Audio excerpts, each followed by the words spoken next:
Hello, you scintillating lovers there. Dr. Hastings here. This episode is going to be over 2 weeks. It's very important, and we didn't want to leave anything out. So we hope you enjoy it. It's on finances and marriage. It's highly advisable to listen and then get your spouse to listen too. Welcome to Marriage IQ, the podcast for the intelligent spouse. I'm Dr. Heidi Hastings. And I'm Dr. Scott Hastings. We are two doctors, two researchers, two spouses, two lovers, and two incredibly different human beings coming together for one purpose, to transform the stinky parts of your marriage into scintillating ones, using intelligence mixed with a little fun. Hello, lovers, and welcome to another scintillating week of Marriage IQ. How you doing today? Well, it's really great to see you again. It's Me? been so long. The love of doing this podcast. For the Yes. love of all the people out there. Yes, we love you so much. And we're so glad that you're joining us back again. Heidi, Dr. Hastings, I know you so well that I can get your blood boiling with just one word. Oh, you think so? Yes. And what word would that Well, I don't think anyone's going to know how this relates to the show today, but we'll figure it out in the end. be? Are you going to tell them? Are you going to tell Well, me? I don't know. All right, let's No, see. that word is Bitcoin. So having said that, There's a history there, right? yeah, we'll get to that a little bit. So Heidi, what is All the right, you're number funny. one reason that people in America get divorced? Well, given that intro, I would guess money. Well, nope. It's it's infidelity, actually, is number one. But Okay. we're not talking about infidelity today. We talked about that lots of episodes so far. We are talking about one of the other leading causes of divorce. Okay. And that does happen to be money. Well, that's a sad, Statistic? it's a very sad statistic that it's one of the leading things. But money also really combines well with marriage. There's some good news to it. You want to hear what some of the things are? I can. You know, money it's good and it's bad, right? Right. How do we tame this wild beast? Today, I think we're going to talk a little bit about that, right? In marriage. We are. Those who are married, research shows, have higher income than singles, which makes sense, right? They're putting Yeah. two incomes together. But even if one person isn't working, they seem to have higher income. They have greater financial stability. They have more financial assets and more wealth accumulation. And they're more able to save for retirement. So do you have any idea why some of these things might be more so for married couples than for individuals? Well, I think that when you pool together resources Yeah. and you're able to efficiently utilize things as a married couple, whether it's grocery bills or paying rent or gas, things like that, and you're still able to bring in that extra income, why then it just makes more sense that you would be financially better off than if you're single.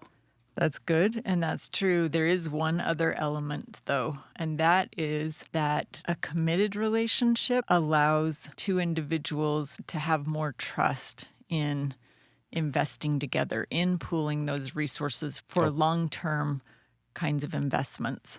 Okay. Whereas if there wasn't necessarily that commitment level, then they may say, hey, you keep your money, I'm going to keep my money, and therefore they don't have as high of income or financial stability.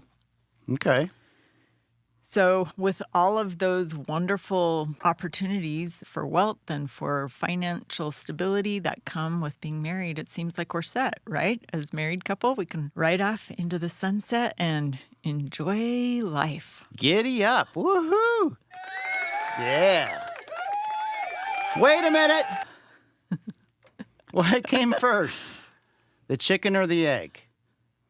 I know we've talked about chickens and eggs a whole lot, and I don't That's know. one of your favorite topics. I think you get tired of hearing. You're like, we talk about that a lot. I'm like, well, it's because it's important. So what came first, the chicken or the egg? Well, maybe it's not the marriage that makes a better financial manager. Okay. Maybe it is. We don't know that. It's like, what came first? If I'm just a normally marriageable person and I happen to be good at finances, or do I get better at finances? That makes me a better spouse. Well, maybe it's both. So tell me a little bit about more about these studies that you're seeing, Heidi. Okay. I looked at probably 4 or 5 different studies that showed that between 70 and 85% of adults are stressed about money. Yeah. If that's really true, how is that impacting their marriages?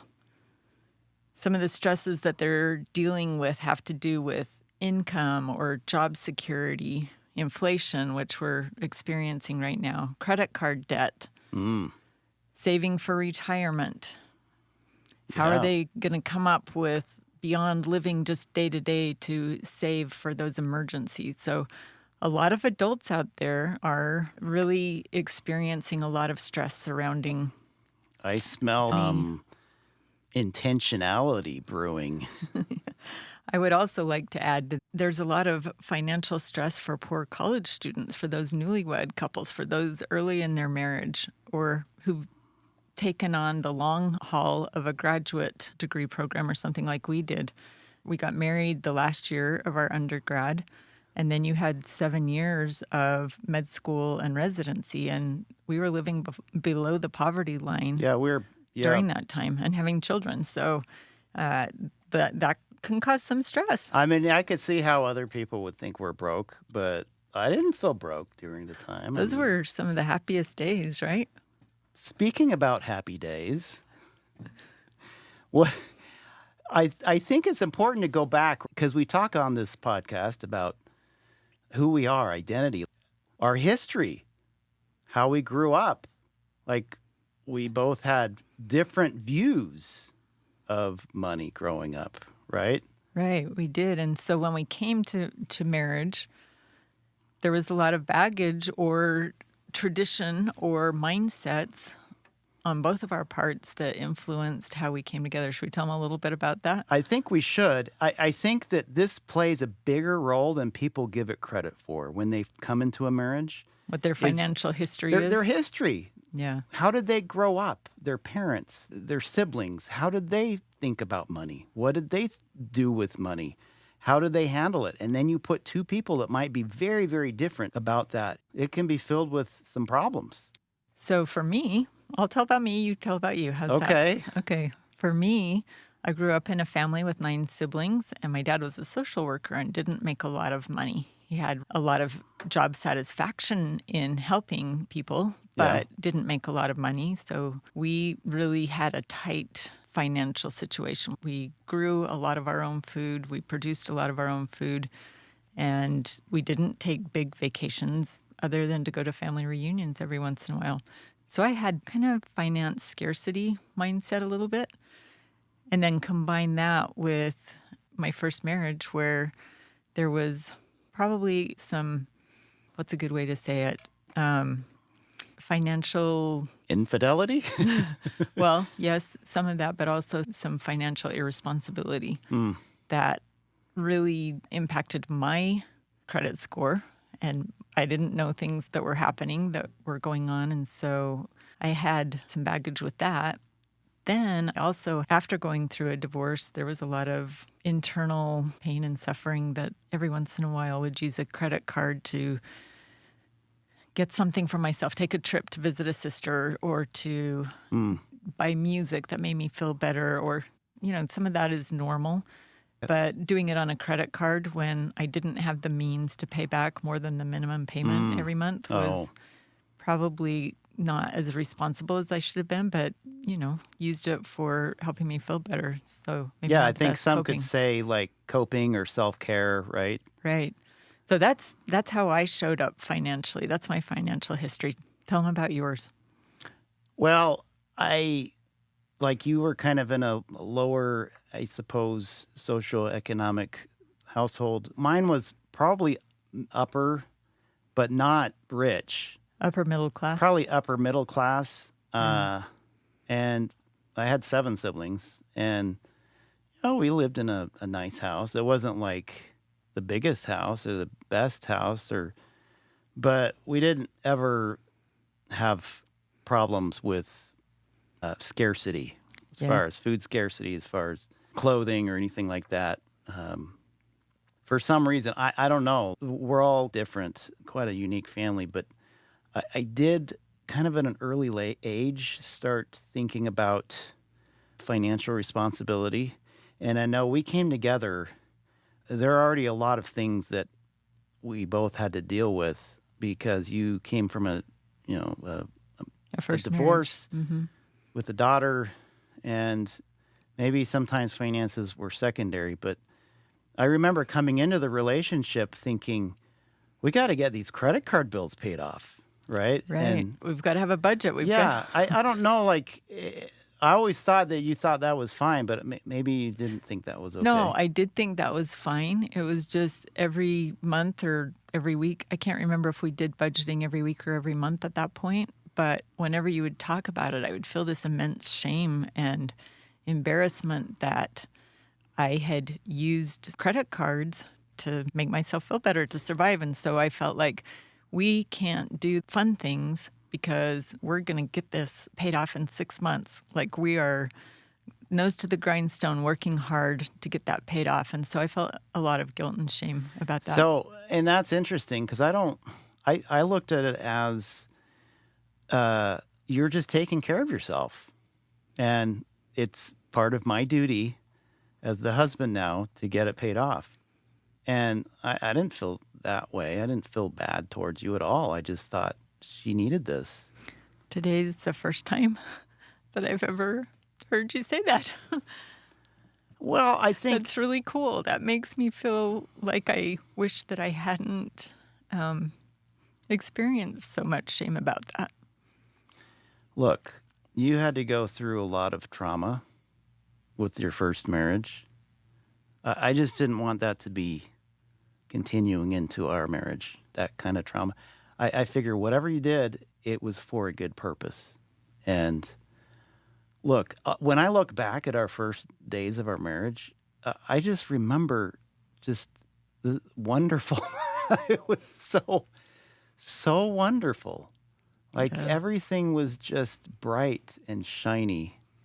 And I don't know. I just don't look at that as something negative. I mean, we got it paid off in 6 months. I remember You how. did. You ate peanut butter and jelly sandwiches every Well, night at the OR instead Yeah, of it was free. So I mean, I just remember, yeah, that when we did get it paid off, it felt like this huge weight off my chest, off our chest anyway. I mean, and it was a great feeling. And it was good for us to work together to solve a problem, to accomplish a shared goal. So And then we started budgeting. And that was really good.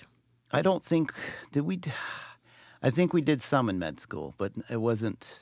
Well, we had Much. hardly any money at all. Yeah, we just didn't. Yeah. And then in residency, we had to start budgeting because of our salary. I think they Which paid was- us. Well, they paid us $36,000 a year, and then I did moonlighting. I made probably another 10 or 20,000. So that was we did okay, Yeah. and we made it work. Of course, that was 20 plus years ago, but we did. We made it work. We had a budget. I think some other issues came along later, right? Right. We lived in a rural Arizona for 10 years. And we kind of started maybe butting heads a little bit on priorities with our Yes. finances. Right. And you were you were very passionate about sharing money, giving, which is really awesome. I was very passionate about getting student loans paid off and, house paid off. Oh, and really looking to retirement and saving up, money for that. You were looking towards saving money for retirement? Well, I think look, this was one of our sources of I think that it depends conflict. on the year. Yes, at some point I was. I know there was another point where I was going to make millions of dollars with this business idea Right. that so I didn't need to save for retirement. I think that's where you really had some real frustration with me. Right. Because first of all, that didn't pan out. Well, look, and it cost hundreds of thousands of dollars for it to not work out, which is fine. everyone because we talked fail to, things. they thought this is the best idea. We had a few investors. It was really a great idea. Right. It was a way for people to save money on their health care they bid on their radiology or their medications like they're bidding on it like a Priceline or online, Priceline, how Priceline used to be anyway. And it was a great idea. Too early. It was a very good idea. And it cost us hundreds of thousands of dollars. And we made those business decisions together, but I felt like having the balance of giving to those in need was really important to me. And so we did have some real conflict, not contention, but conflict surrounding that until we eventually, I think, came up with the idea that part of our budget would include money for me that I didn't have to be accountable to you for. And I could do whatever I wanted with that. If I wanted to give it to other people, that was fine. Mm-hmm. And so that was a compromise that took us a couple of years to figure out. But ultimately, I think it answered the really significant feelings that I had that my voice didn't matter as much when it came to making those financial decisions. So there's a study by Dr. LeBaron Black that just actually came out this year, and she found that unequal decision-making power when it comes to finances creates an imbalance in relational power, which then weakens the marriage, and it especially does that for newlyweds. And I see when I work with couples, when I'm noticing power imbalances, often the very best way, the first way to go and the best way to correct that is by having shared balance of power, shared power in decision making in all things financial. And I don't recall ever saying, I'm going to exert power over you. No, you wouldn't have done that. It was my just interpretation because like we talked about, we come to the table with our financial history. Right. And yet there still was some imbalanced financial decision making in regards to that. And I didn't know it. Like I didn't know any better, right? We just lived our lives just kind of reactively. Right. So how did we turn it around then? Well, how did we turn it around? Look, we still had a budget in residency. We had a budget when we lived in Arizona. I think that we didn't really begin changing the way we look at money in such a fundamental way until we heard of this guy named Dave Ramsey. And I'm pretty sure most people have heard of this guy. He has a radio talk show.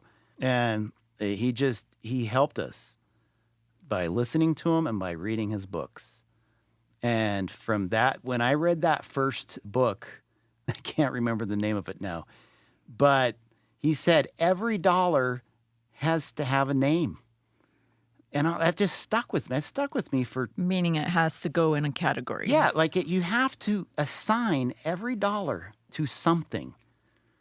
And that really did something to me. Our budgeting changed. And it was more consistent. I think it was more spotty before that. But it really helped us bring together and start becoming more intentional. Right. And taking stewardship for Yeah, about every this dollar. money. I mean, look, if I'm not making that much money, I can still say this goes here. I have that power to put it in that bucket, and that feels powerful. That gives you power. It's a rush. And it helps us move towards financial goals as well. So we also have another thing that helped us turn it around. We talked about marriage retreats back some weeks ago as the secret sauce to a successful marriage. And every marriage retreat, we talk about our finances from a 30,000-foot view. So Right. it's not, how is our budget doing? Which is also very, very important. We do that weekly in our couples councils. What do we want to do with our money? And I will have to say, eventually, I still remember the moment where I just thought in my head, I have to make a decision. I can keep butting heads with my wife about she wants to give money away to other people in need, and I want to pay off loans and other things. And this is not resolving. And I still remember the moment in my head where I finally decided that this is now what I want to do. I want to take a part of my money. The moment before, I thought was ridiculous and stupid. When we're in this much debt, why are we doing this? To the very next moment, this is what I want to do. It was a very hard thing to do. I'm telling you, this was hard. We were sitting on an airplane between Mexico City and Dallas when I decided this in my head. And ever since that moment, it's been so much better. And I will tell you. And the other parts of our financial goals have better aligned. Right. And so, and this is not a reason to give money to other people, but it's true. When you give, you receive, but you don't do it with the expectation of receiving. Sometimes it is still a little hard. However, it's part of the budget now. I don't even think about it. It goes to other people. It goes to other organizations. And we still were able to pay off all of our other debts. That's right. There are a couple of other things.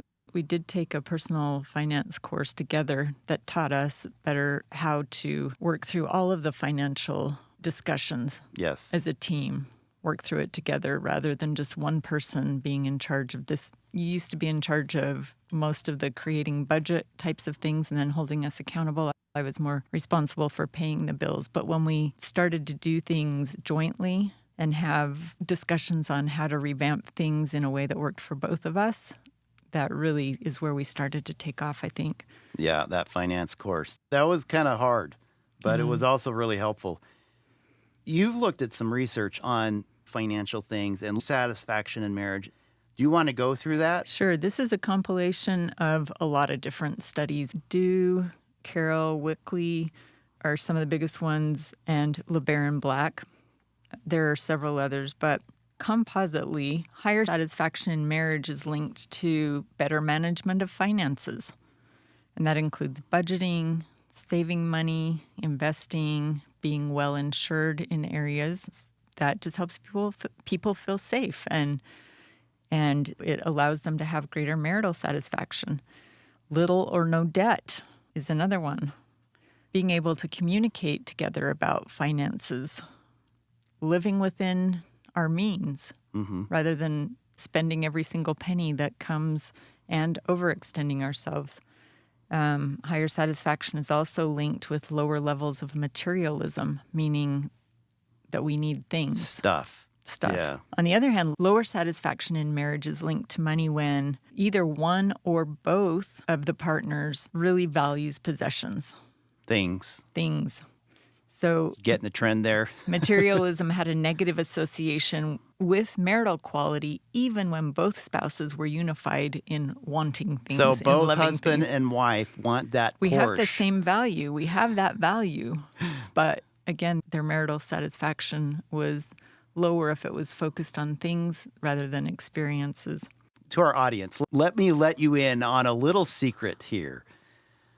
Buying a bunch of stuff will not produce more long-term joy in your marriage. It re- Shocker, I know, right? Well, in one of my graduate school classes, we talked about this. It just requires so much maintenance of the stuff that we lose the ability to maintain our marriage. There's another interesting study about that, and this probably isn't too much of a surprise, but when both partners are stressed about money, that impacts their relationship in the bedroom. Actually, Shocker. I know. I saw a few studies on that. Stress about money impacts our sexual relationship as well. Well, the problem here is the word linked. So it's like that chicken and the egg problem, right? Am I more satisfied in marriage because I budget better? Or does improving my budget skills cause me more satisfaction in my marriage? In the end, hey, it's probably both to some degree. I may be already happy and a good budgeter to boot. If I'm unhappy, then I happen to work really hard at becoming a better budgeter, will that automatically increase my marital satisfaction? Probably. I'm a stickler on this. I really want to know cause and effect, not just association. So that's why this podcast is really important for every married person, every person thinking about marriage, because we can always become better at whatever we do, regardless of what our starting point is. And that's the end of part 1 of our episode on finances.